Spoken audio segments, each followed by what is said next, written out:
Hello everyone. तर last लेक्चरला आपण server control पर्यंत आलेलो आणि सर्व्हर कंट्रोल मध्ये HTML चे कंट्रोल आपण बघितले. HTML कंट्रोल मध्ये काय आहे? जे काही HTML चे टॅग्स तुम्ही बघत असाल त्याची जे काही बेसिक गोष्टी आहेत तेच म्हणजे काय HTML कंट्रोल. मग HTML च्या फॉर्म मध्ये जे काय आपण वापरतो, त्यामध्ये इनपुट टाईपचं बटन असेल, त्यानंतर टेक्स्ट बॉक्स असतील, लेबल्स असेल, हे सगळे इमेज टॅग आहे, हे सगळे काय आहेत HTML कंट्रोल्स आहेत जे आपण ASP.NET मध्ये पण यूज करतो. त्याचं एक्झाम्पल एक तुम्हाला सांगितलेलं आणि तुम्हाला पण ट्राय करायला सांगितलं मी. एक्झाम्पल काय आहे तर this example has two boxes. दोन बॉक्स ह्या एक्झाम्पल मध्ये आहेत which accept the user name as a name and age. ते काय करणार आहेत, युजर नेम आणि एज हे ऍक्सेप्ट करणार आहेत आणि एक बटनला क्लिक केल्यानंतर ते युजर नेम आणि एज जे आहे ते काय करेल, तिथे डिस्प्ले करेल. हा सिंपल प्रोग्राम जो आहे, म्हणजेच काय, तुम्ही युजरकडनं त्याचं नाव आणि एज हे घेणार आणि ते युजर नेम आणि एज हे तुम्ही प्रिंट करणार. हा प्रोग्राम या ठिकाणी आहे. तो आता हा प्रोग्राम ह्या ठिकाणी का घेतला, तर हा प्रोग्राम काय डिफाइन करेल, तर HTML चे कंट्रोल्स. मग ह्या ठिकाणी आपण HTML चे कुठले कंट्रोल वापरतोय, तर त्या ठिकाणी आपण टेक्स्ट बॉक्स वापरतोय, बटन वापरतोय आणि लेबल वापरतोय. बरोबर, हे काय, हे HTML चे कंट्रोल्स आहेत. मग टेक्स्ट बॉक्स आहे, बटन आहे आणि लेबल. मग त्यासाठी हा कोड त्यांचा डिफॉल्ट ASPX हा कोड या ठिकाणी आहे आणि या ठिकाणी आहे तो default ASPX.cs. That is a CS file, that is a logical code जो काय आहे तो आपण मागच्या वेळी सांगितलं मी तुम्हाला तो.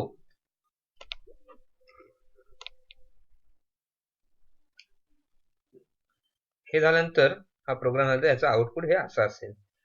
तर या ठिकाणी मी हा डिझाईन केलेला आहे ऑलरेडी, वेळ वाचावा म्हणून मी हे डिझाईन परत केलं आहे. तुम्हाला डिझाईन करणं सोपं आहे की ते फक्त नाव घेतलंय मी. नावासाठी तुम्ही लेबल पण घेऊ शकता, पण हे डायरेक्टली पण तुम्ही टाईप करू शकता. असं या ठिकाणी डायरेक्ट नेम म्हणून टाईप करू शकता. त्यानंतर या ठिकाणी इथून ड्रॅग अँड ड्रॉप करून टेक्स्ट बॉक्स घेऊ शकता. ड्रॅग अँड ड्रॉप करून काय घेऊ शकता, इथे टेक्स्ट बॉक्स जो आहे तो तुम्ही इथे घेऊ शकता आणि तो टेक्स्ट बॉक्स एक असेल टेक्स्ट बॉक्स तो युजर नेम साठी, म्हणजे ते नेम साठी. दुसरा आहे ते एज साठी. ह्या ठिकाणी नेम टाकेल, ह्या ठिकाणी एज टाकेल.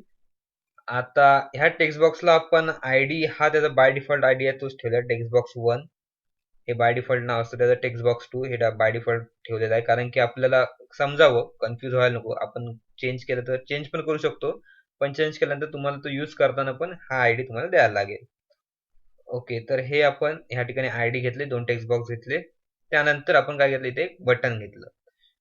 इथून ड्रॅग अँड ड्रॉप करून इथून तुम्ही अशा प्रकारे इथे बटन घेऊ शकता. त्या बटनचं आपण नाव काय केलेलं आहे, इथे शो म्हणून नाव दिलेलं आहे. इथे त्याचा टेक्स्ट चेंज केलेला आहे. इथून हे बघा, इथे प्रॉपर्टीज मध्ये बघाल तर इथे टेक्स्ट मध्ये त्याचा काय केलेलं आहे, शो हे टेक्स्ट त्या ठिकाणी त्याला दिलेलं आहे, म्हणजे जे बटन वरती टेक्स्ट दिसेल ते. बटन आयडी पण सेम ठेवलेला आहे, जे बाय डिफॉल्ट असतं ते बटन 1 हे आयडी त्याचा ठेवलेलं आहे. डिझाईन त्यानंतर ह्या ठिकाणी एक लेबल घेतलेला आहे. लेबल टूल बॉक्स मधून आपण इथे बघा लेबल, हे लेबल असं इथे ड्रॅग अँड ड्रॉप, आणि त्या लेबलचं वरचं जे काय टेक्स्ट आहे ते आपण इथे चेंज केलं आहे, ते आपण रिझल्ट घेतलेला आहे. रिझल्ट अशा प्रकारे तुम्ही चेंज करू शकता. हे बघा, या ठिकाणी दुसरं लेबल झालं. तर हे लेबल घेतलं इथे, त्या लेबलला काय नाव दिलं, टेक्स्ट काय दिलं, रिझल्ट दिला. म्हणजे रिझल्ट हे वरती लेबल दिसेल त्याचा टेक्स्ट दिसताना, आणि त्याचा आयडी हा LB1 घेतलाय मी. LB1 तुम्ही बाय डिफॉल्ट जो असतो तो लेबल 1 असतो, तुम्ही LB1 पण घेऊ शकता आणि लेबल पण. इथे LB1 का, कारण की इथे LB1 घेतलं त्याच्यामुळे मी इथे पण LB1 घेतलं आपल्या ह्या रिझल्ट साठी पण. तर हे डिझायनिंग, ह्याचं सिंपल डिझायनिंग आहे. HTML कंट्रोलचं आपण एक्झाम्पल बघतोय. त्यानंतर आपण काय करतो, ह्या बटनला डबल क्लिक करतो. बटनला इव्हेंट येणार, म्हणजेच काय, बटनला इव्हेंट येणार म्हणजेच काय, बटनला क्लिक केल्यानंतर तुमचं जे इथे नाव टाकणार आहेत आणि जे इथे एज टाकणार आहेत ते ह्या रिझल्टच्या लेबलवरती दिसेल. रिझल्टच्या लेबलवरती काय होईल, दिसेल. त्यासाठी मी बटनला काय करतो, ह्या ठिकाणी इव्हेंट येतो. म्हणजे ते सगळं कधी होणार आहे, हे बटनला क्लिक केल्यानंतर होणार आहे. म्हणून मी ह्या बटनला काय करतो, इथे डबल क्लिक करतो. बटनला डबल क्लिक केल्यानंतर इथे मी बाय डिफॉल्ट लिहिलेला आहे कोड. हे बघा, protected void button 1 object sender आणि इव्हेंट आर्ग्युमेंट्स ई. आता ह्या ठिकाणी ऑब्जेक्ट सेंडर आहे. कोण ऑब्जेक्ट आहे, तर सेंडर जो आहे तो ऑब्जेक्ट. मग सेंडर म्हणजे कोण, तर आपण काय करतो, या ठिकाणी सेंड करतोय. बरोबर, तो ऑब्जेक्ट जेव्हा जेव्हा आपण रिफ्रेश करतो त्यावेळी नवीन नवीन ऑब्जेक्ट काय होतो तयार होतो. म्हणजे काय, जेव्हा आपण रिलोड करतो ना पेज त्यावेळी काय होतं, नवीन तयार होतो सेंडर. ओके, त्यानंतर इव्हेंट आर्ग्युमेंट्स म्हणजे काय, तर आपण इव्हेंट देतो त्याच्यामुळे इव्हेंट आर्ग्युमेंट्स, त्याचा ई ऑब्जेक्ट इथे घेतलेला आहे. Protected void main, void button one click, button one click चे फंक्शन, हा प्रोटेक्टेड वॉइड काय, हे फंक्शन जे आहे हे बटन वन साठी आहे. त्या बटन वन मध्ये आपण एक स्ट्रिंग घेतलेला आहे. स्ट्रिंग व्हेरिएबल काय दिले ह्याला, str.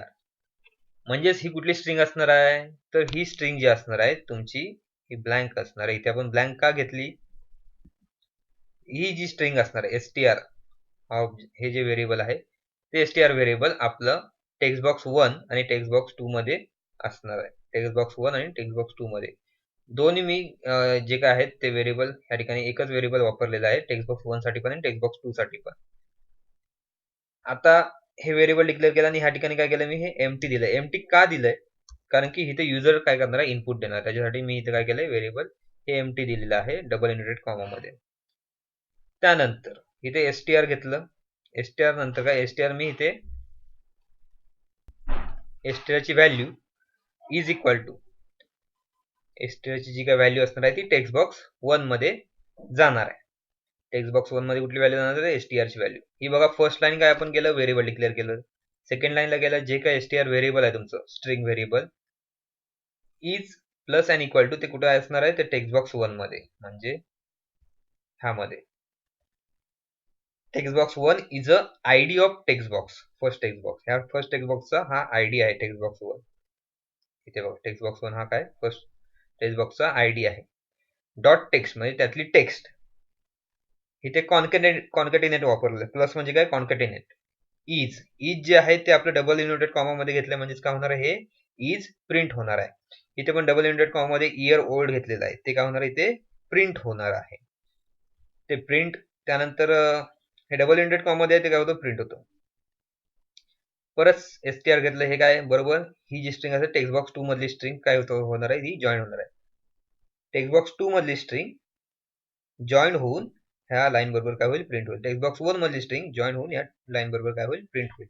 म्हणजेच काय, टेक्स्ट बॉक्स 1 मधली व्हॅल्यू टेक्स्ट बॉक्स 2 मधली व्हॅल्यू ह्या लाईन मध्ये काय होणार आहे, जॉईन होणार आहे. म्हणजेच काय, इथे जर तुम्ही नाव टाकलात, तुमचं नाव टाकलात, इथे एबीसी नाव टाकलात, एबीसी इज आणि एज टाकलात तुम्ही 20, तर एबीसी इज 20 इयर ओल्ड, हे काय होणार आहे, जॉईन होणार आहे. तर त्या जॉईन लाईन प्रिंट होईल, म्हणजेच काय, ते ज्या काय व्हॅल्यू येणार ते ह्या लाईन मध्ये जॉईन होण्यासाठी आपण हा कोड लिहिलेला आहे. त्यानंतर आता रिझल्ट आपल्याला दिसायला पाहिजे. आता ही लाईन तर दिसली, बरोबर आहे, पण ती लाईन कुठे प्रिंट होणार, ती line label 1 dot text is equal to str. जे काय तुमचं स्ट्रिंग असणार आहे ह्यामध्ये ते स्ट्रिंग पूर्ण जाईल. हे एकदा झालं तयार की पूर्ण स्ट्रिंग इथे जाईल आणि ते लाईन काय होणार आहे, इथे प्रिंट होणार आहे. Label 1 dot text, label 1 dot text जे लेबल आहे त्या ठिकाणी ही व्हॅल्यू str ची, म्हणजे str ची व्हॅल्यू कुठली असणार, तर str ची व्हॅल्यू पूर्ण, ही जी व्हॅल्यू आहे ती पूर्ण str ची व्हॅल्यू असणार आहे. ती कुठे होईल, इथे जाईल आणि प्रिंट होईल. रन करून बघूया आपण प्रोग्राम.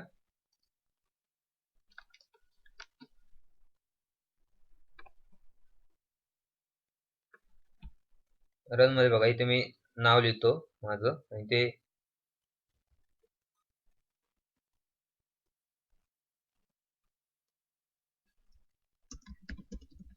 शैलेश घेतलं, एज घेतलं, इथे 24 घेतलं आणि इथे काय करतो मी, शो करतो. शो केल्यानंतर बघा, शैलेश इज 24 इयर्स ओल्ड असं रिझल्ट आलेला आहे. शो केल्यानंतर बघा, परत रिफ्रेश केला तर काय, हे व्हॅल्यू जातील. आपल्याला स्टॉप करून परत रिफ्रेश करायला लागेल. ओके, आपण डायरेक्ट करू शकत नाही, ते स्टॉप करायला लागेल आणि पुन्हा काय करायला लागेल, इथे कंटिन्यू, पुन्हा काय करायला लागेल, इथे आपल्याला डिबग करायला लागेल. त्यानंतर दुसरं आपण व्हॅल्यू टाकून बघूया. त्याचं इथे नाव टाकलं, एबीसी टाकलं आणि इथे काय टाकलं, 18 टाकलं आणि शो. रिझल्ट इथे लेबल अगोदर रिझल्ट सिंपल रिझल्ट दिसतंय, पण शो केल्यानंतर ह्या ज्या व्हॅल्यू आहेत ते ह्या लेबलवरती काय होणार, प्रिंट होणार आहेत. का प्रिंट होणार आहेत, कारण की हे कोड आपण या ठिकाणी लिहिलं आहे. स्ट्रिंग व्हेरिएबल घेतलं आणि ते स्ट्रिंगचं व्हेरिएबल आपण काय केलं, इथे जॉईन केलेलं आहे. शो केल्यानंतर इथे बघा, एबीसी इज 18 इयर ओल्ड. तर हा सिंपल प्रोग्राम आहे. सिंपल प्रोग्राम कसला आहे तर HTML कंट्रोल साठीचा हा सिंपल प्रोग्राम आहे. HTML कंट्रोल्स ह्यामध्ये आपण कुठले यूज केले तर एक टेक्स्ट बॉक्स नेम. दुसरं म्हणजे सिंपल HTML कंट्रोल साठी तुम्ही दुसरं पण एक्झाम्पल घेऊ शकता. कुठलं? आता हे जॉईंट बीइंगचं आहे ते जरा थोडंसं ऍडव्हान्स आहे, पण सोपं एक्झाम्पल तुम्ही कुठलं घेऊ शकता?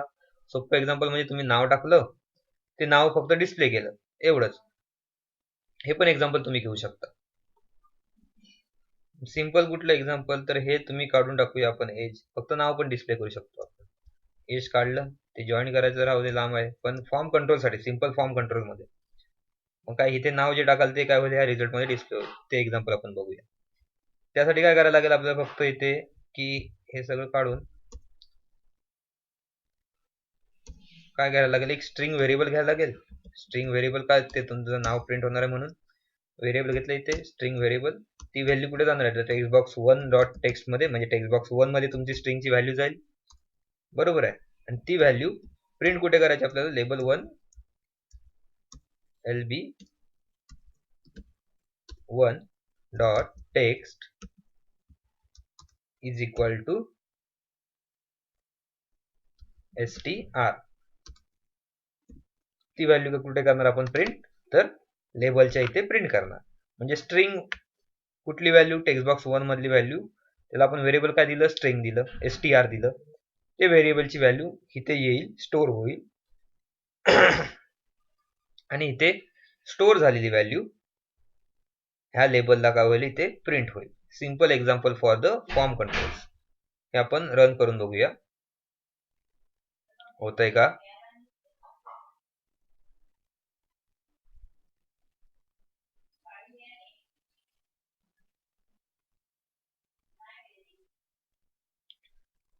इथे नाव टाकलं मी आणि हे नाव शोला क्लिक केलं, इथे झालेलं आहे, इथे रिझल्ट आलेला आहे. हे सिंपल एक्झाम्पल आहे तुमचं HTML फॉर्म कंट्रोल साठी. मागाचं पण आहे आणि हे पण एक सिंपल म्हणून तुम्ही लक्षात ठेवू शकता. ओके, तर हे होते HTML कंट्रोल्स.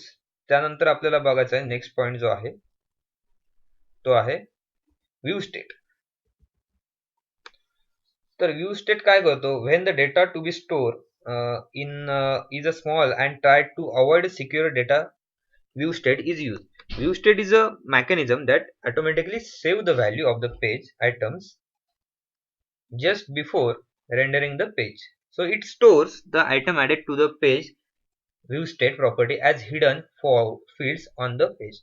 व्ह्यू पेज मध्ये, व्ह्यू स्टेट मध्ये काय होतं ऍक्च्युअली तुम्हाला सांगतो मी, की ते आपण हा प्रोग्राम रन करूया, बघूया परत एकदा सांगतो मी तुम्हाला की व्हॅल्यू ते स्टोअर करतं. व्ह्यू पेज काय करतं, तुमची जी काही व्हॅल्यू आहे तुमच्या टेक्स्ट बॉक्स मध्ये टाकलेली असेल, या ठिकाणी व्हॅल्यू तुम्हाला दिसते. का दिसते तर हे तुम्ही कॅश डेटा मध्ये सेव्ह झालेलं म्हणून ही व्हॅल्यू इथे खालती जी काय टाकलेली आहे ती इथे डबल क्लिक केला तर तुम्हाला दिसेल, कारण की तो कॅश डेटा आहे, बरोबर आहे. तुमचा टेम्पररी डेटा किंवा जी काही मेमरी स्टोअर होतो ना सेशन मध्ये, तर त्याच्यामुळे हे एकदा सेशन क्लिअर केला, पूर्ण हिस्ट्री क्लिअर केला तर हे पण जाईल इन्फॉर्मेशन, बरोबर आहे.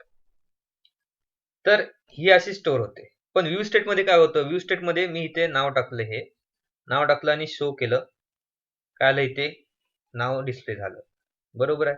पण मी हा पुन्हा रिफ्रेश केला तर रिफ्रेश केल्यानंतर काय होणार नाही इथे, म्हणजे पुन्हा मी इथे स्टॉप करून पुन्हा जर मी इथे रन केलं तर त्या ठिकाणी ते दिसणार नाही ना. म्हणजे जर तुम्हाला इथे जर तुम्ही व्हॅल्यू टाकलाय ती व्हॅल्यू तुम्हाला शो करायची असेल, परत एकदा त्या ठिकाणी शो करायची असेल, म्हणजे रिटर्न दाखवायची, रिस्टोर करायची असेल, रिस्टोर करायची असेल तर त्या ठिकाणी आपण काय करतो, व्ह्यू स्टेट वापरतो. म्हणजे ह्या ठिकाणी मी व्हॅल्यू टाकली, सबमिट केली, ती व्हॅल्यू सबमिट केल्यानंतर काय होईल, हा टेक्स्ट बॉक्स काय होईल, ब्लँक होईल. सबमिट केलं, सबमिटचा काय अर्थ आहे, सबमिटचा अर्थ माहिती आहे तुम्हाला, की सबमिट केल्यानंतर काय होते, व्हॅल्यू ती सेंड होते, सेंड होते तुमच्या सर्व्हरला किंवा कुठे जी काय तुमचा डेटाबेस आहे तिकडे काय होते, सेव्ह होते, म्हणजे सेंड होते. सेंड झाल्यानंतर तुमचा फॉर्म काय होतो, क्लिअर होतो. तुम्ही लॉग इन फॉर्म क्रिएट केला असेल, बरोबर, लॉग इन फॉर्म क्रिएट करतो तेव्हा काय होतो, आपण व्हॅल्यू सेंड करतो आणि सेंड झाल्यानंतर तो पुन्हा काय होतो, फॉर्म जो आहे तो काय होतो, क्लिअर होतो. मग तो क्लिअर झालेली जी काय जागा आहे ती आपल्याला पुन्हा रिस्टोर करायची असेल तर त्यासाठी आपण रिस्टोर दाखवतो. ते व्ह्यू स्टेट काय करतो, तो डेटा जो आहे तो स्टोअर करून ठेवतो, बरोबर. व्ह्यू स्टेट काय करतो, तो डेटा स्टोअर करून ठेवतो. हा व्ह्यू स्टेटचा काय ऍडव्हान्टेज आहे. जसं की सेशन आणि सेशन मध्ये तुमचं डेटा काय होतो, स्टोअर होतो, बरोबर आहे. त्याच प्रकारे हा व्ह्यू स्टेटचं पण वर्किंग आहे. It is also part of the session. but it is something different.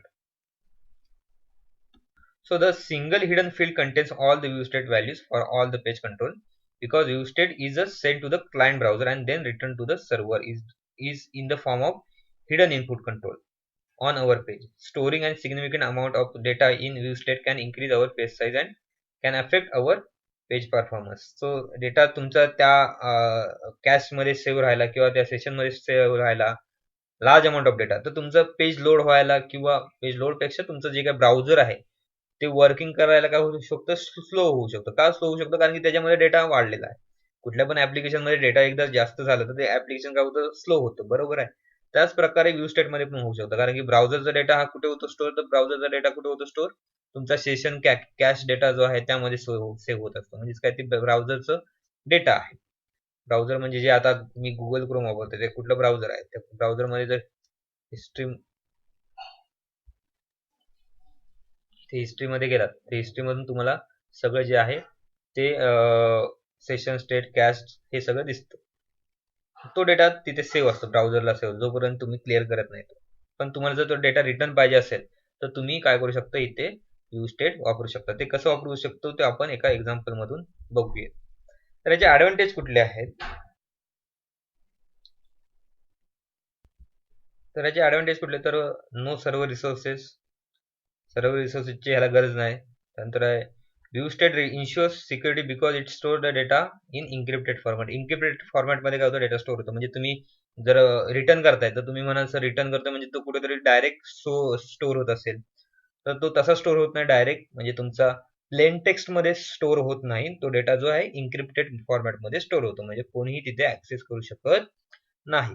त्यानंतर view state are simple, they are use by enabling or disabling the view state properties. तुम्ही इनेबल डिसेबल करू शकता view state मध्ये. True false सारखं जे काय आहे ते तुम्ही करू शकता आणि त्यानुसार ती कंडिशन काय होईल, तिथे अप्लाय होईल. So it is based on which of developer that they want to implement at the page level or the at control level. ते डेव्हलपर वरती डिपेंड आहे, त्यांनी कुठे यूज करायचं व्यू स्टेट. जिथे गरज आहे तिथे तो काय करू शकतो, यूज करू शकतो. ह्याचा ऍडव्हान्टेज पण आहे, त्याचा डिसएडव्हान्टेज पण आहे. ते डिसएडव्हान्टेज कुठले बघूया आपण, बघूया आपण. तर डिसएडव्हान्टेज काय, if large amount of data is store on the page load might cause a problem. Data तुमचा लार्ज अमाउंट मध्ये असेल, तुम्ही तो रिस्टोर करताय, पेज वरती रिस्टोर करताय, तर तो डेटा लार्ज अमाउंट मध्ये असल्यामुळे तर काय होतं, लोड व्हायला वेळ लागू शकतो. हा त्याचा डिसएडव्हान्टेज आहे, कारण की खूप डेटा असल्यामुळे.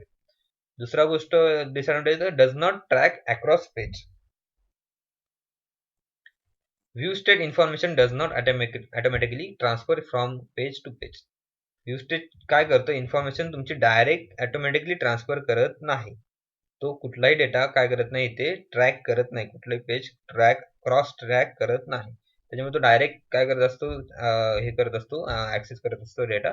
तुमच्या ब्राउझरला सेव्ह असतो तो डेटा आणि तो डेटा काय करतो, तुमचा रिस्टोर करतो. एवढंच ह्यामध्ये होतं. ओके, सर्व्हरला सेंड करतो आणि तो परत सर्व्हरकडनं घेतोय असं पण होत नाही यामध्ये, किंवा सर्व्हरला रिक्वेस्ट करतो आणि घेतोय असं पण होत नाही. बरोबर आहे. तो काय करतो, ब्राउझरला सेव्ह असतो तो डेटा काय करतो, तुमचा रिस्टोर करतो.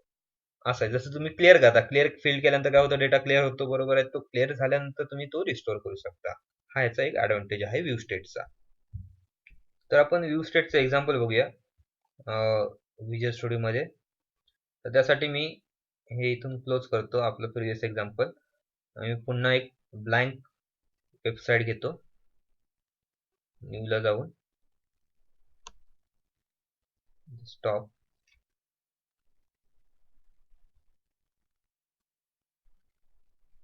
File, new, website. इथे सी शार्प क्लिक केलं, त्यानंतर वेबसाईटला, एम्प्टी वेबसाईटला क्लिक केलं. एम्प्टी वेबसाईट इथे लोड होईल. एम्प्टी वेबसाईट मध्ये काय तुमचं काय डायरेक्ट काय कुठलं पेज येणार नाही, ते तुम्हाला काय करायला लागतं, ऍड करायला लागतं. म्हणून मी इथून ऍड करतो, add new item. C sharp click केलं, वेब फॉर्म घेतला, इथे डिफॉल्ट SPX आणि हे पेज इथे ऍड केलं. त्यानंतर हा कोड काय होईल, ह्या ठिकाणी येईल. आपण डिझायनिंगला जाऊया. डिझायनिंग मध्ये आपण डिझाईन करूया. मला काय पाहिजे, या ठिकाणी डेटा स्टोअर करायचा, रिस्टोर करायचा. त्यासाठी मी इथे एक टेक्स्ट बॉक्स देतो. टेक्स्ट बॉक्स एक घेतला.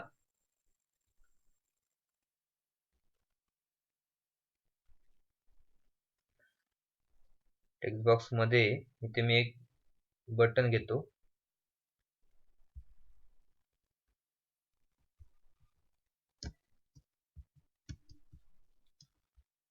बटनची साईज इथे वाढवतो थोडी.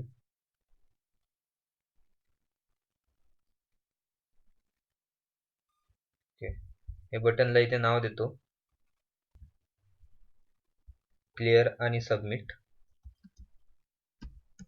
क्लिअर अँड सबमिट म्हणजे डेटा तुम्ही काय करू शकता, इथे क्लिअर होईल आणि तो काय होईल, सबमिट होईल. हे बटन झालं. इथे याची साईज थोडी आपण इन्क्रीज करूया. आता दिसतंय क्लिअर.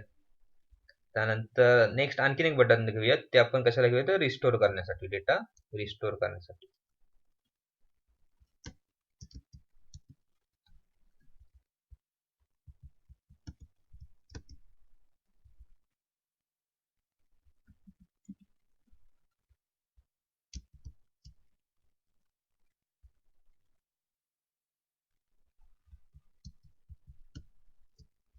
याची पण साईज आपण काय करूया, इथे वाढूया. तुम्ही दुसरी गोष्ट म्हणजे इथून पण कॉपी पेस्ट करून घेऊ शकता बटन, असं काय नाही. डायरेक्टली ह्याचं इथे डायरेक्ट घेऊ शकता असं.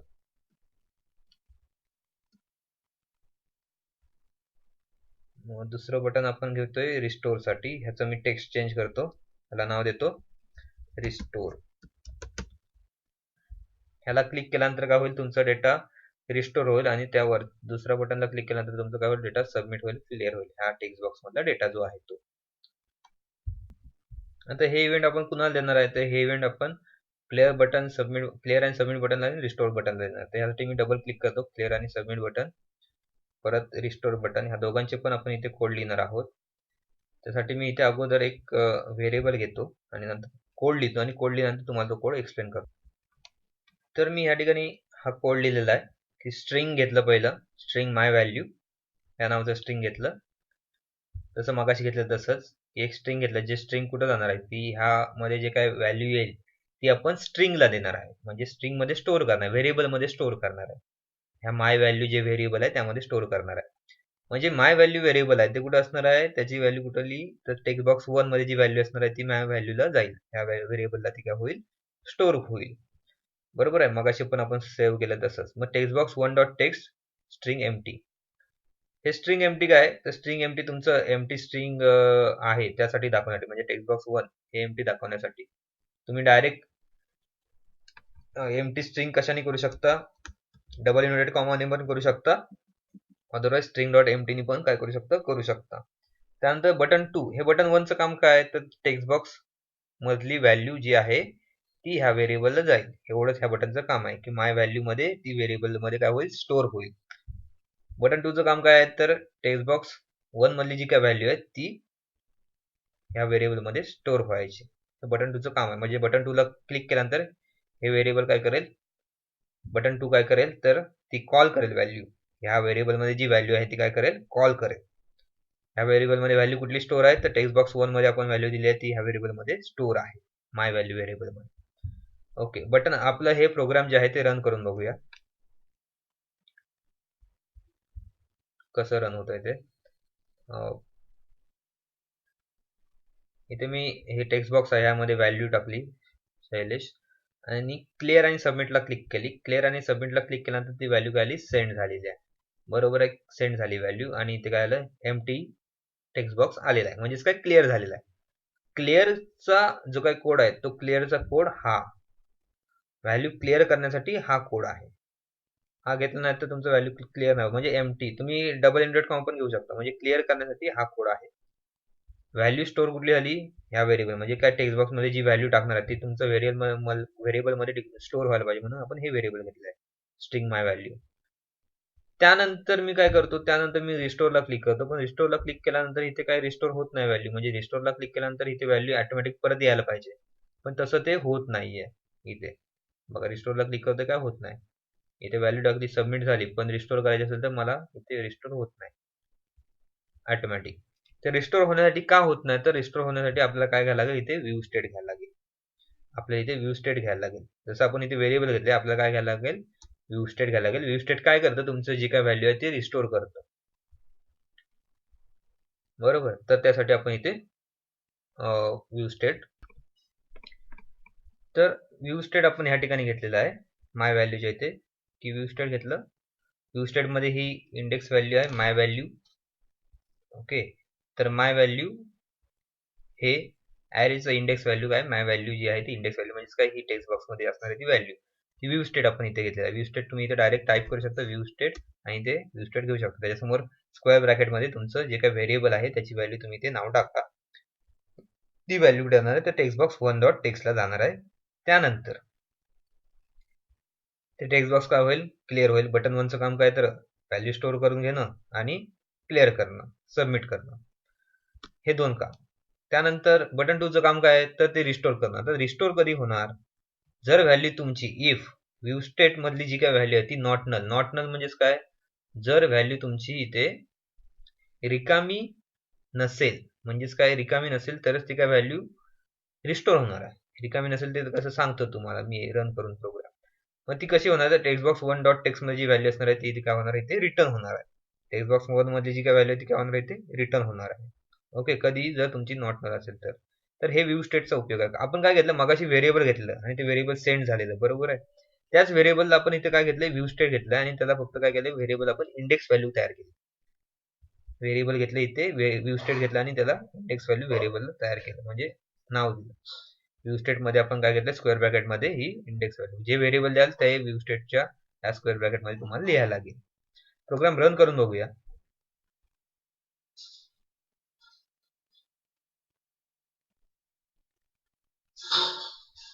हे बघा, इथे मी ही व्हॅल्यू आहे ती काय करतो, क्लिअर अँड सबमिट केली. क्लिअर अँड सबमिट केली, ती काय आली, सेंड झाली. आणि इथे मी रिस्टोरला क्लिक केल्यानंतर काय होईल, इथे ही व्हॅल्यू रिस्टोर झाली आहे. बघा, मी काय रिफ्रेश वगैरे काय केलं नाहीये. इथे व्हॅल्यू सरळ मी टाईप केली. आता दुसरी व्हॅल्यू टाकून बघतो. सपोज ICS कॉलेज हे नाव टाकलं मी, कॅपिटल मध्ये टाकलं ICS कॉलेज हे नाव टाकलं. क्लिअर अँड सबमिट केलं, म्हणजे काय व्हॅल्यू क्लिअर झाली आणि सबमिट झाली. परत मला जर ही व्हॅल्यू रिटर्न पाहिजे, ती रिस्टोर करायची असेल तर मी ते रिस्टोरला क्लिक केलं आणि ते व्ह्यू स्टेट काय करेल, तुमची व्हॅल्यू इथे रिस्टोर करेल. हा व्ह्यू स्टेटचा काय इथे उपयोग आहे. ते कधी रिस्टोर करेल, जर व्हॅल्यू नॉट नल असेल तर. नॉट नल म्हणजेच काय, जर आता इथे व्हॅल्यूच नाही काय आणि मी इथे काय केलं, हे व्हॅल्यू क्लिअर अँड सबमिट केलं,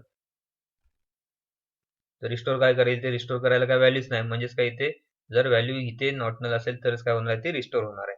ओके, हे म्हणून आपण इथे कंडिशन दिलेली आहे. ही जर कंडिशन दिली नसेल तर तुमचं इथे काय येऊ शकतो, एरर येऊ शकतो. या ठिकाणी तुमचा इथे एरर येऊ शकतो त्या प्रॉब्लेमला. बघूया आपण रन करून. फक्त लक्षात ठेवा की तुम्हाला कंडिशन द्यायला लागेलच, आणि ती कंडिशन दिल्यानंतर तुमचं व्हॅल्यू काय होईल, इथे रन होईल. तर हे होतं व्ह्यू स्टेटचं एक्झाम्पल. व्ह्यू स्टेट आपण घेतलं, सोपं आहे व्ह्यू स्टेट घेण्यासाठी, सोपं आहे व्ह्यू स्टेटचं एक्झाम्पल. की व्ह्यू स्टेट फक्त आपल्या इथे घ्यायचं, जसं मगाच्या एक्झाम्पलला आपण काय घेतलं, डायरेक्ट व्हेरिएबल घेतलं, तसं फक्त काय घ्यायचं, आपल्याला समोर व्ह्यू स्टेट इथे टाईप करायचंय, बाकी काही नाही करायचंय. इथे क्लिअरचा कोड सोपा आहे. इथे तुम्ही डबल इन्व्हर्टेड कॉमा पण घेऊ शकता. स्ट्रिंग एमटी मी मुद्दाम घेतलं, लक्षात राहू म्हणून. डबल इन्व्हर्टेड कॉमा पण घेऊ शकता एमटी साठी. एमटी स्पेस म्हणजे काय, इथे व्हॅल्यू क्लिअर होईल. हा, त्यानंतर इथे व्ह्यू स्टेट पण तुम्ही घेऊ शकता. व्ह्यू स्टेट आपण घेतलेला आहे जेणेकरून व्हॅल्यू रिसेट व्हावी, त्यासाठी त्याची इंडेक्स व्हॅल्यू इथे घेतली आणि तीच व्हॅल्यू काय केली, इथे आपण रिटर्न केली. इथली जी व्हॅल्यू झाली ती इथे पण रिटर्न केलेली आहे. समजावून घ्या एक्झाम्पल. पहिल्यांदा काय करायचं, आपल्याला क्लिअर एक व्हेरिएबल डिक्लेअर करायचं आहे. व्हेरिएबल डिक्लेअर केल्यानंतर त्याला व्ह्यू स्टेट द्यायचं आहे. व्ह्यू स्टेट मध्ये ती व्हेरिएबलचं नाव लिहायचं आणि ते व्हेरिएबल कुठे जाणार, ते टेक्स्ट बॉक्स 1 मध्ये जाणार आहे, म्हणून ते पण टेक्स्ट बॉक्स 1 लिहिलं. त्यानंतर इथे टेक्स्ट बॉक्स 1 ही व्हेरिएबल इथे काय करेल, इथे स्टोअर करेल.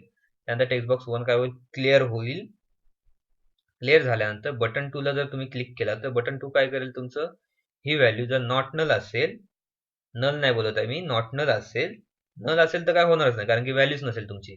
नॉट नल असेल तर ही कंडिशन इथे एक्झिक्यूट होईल. कुठली कंडिशन, तर तुमची जी काही टेक्स्ट बॉक्स 1 मधली जी व्हॅल्यू होती ती व्हॅल्यू काय होईल, इथे रिटर्न होईल.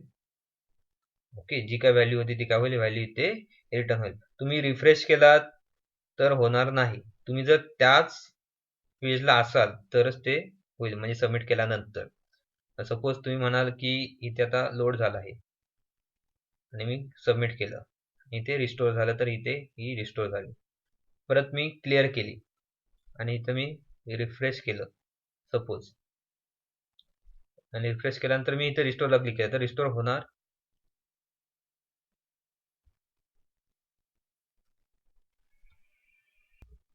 नाही, रिस्टोर होणार नाही. इथे बघा व्हॅल्यू कुठली आहे, सबमिट केली, व्हॅल्यू नॉट नल आहे, त्याच्यामुळे नल आहे, त्याच्यामुळे काय होणार नाही, रिस्टोर होणार नाही.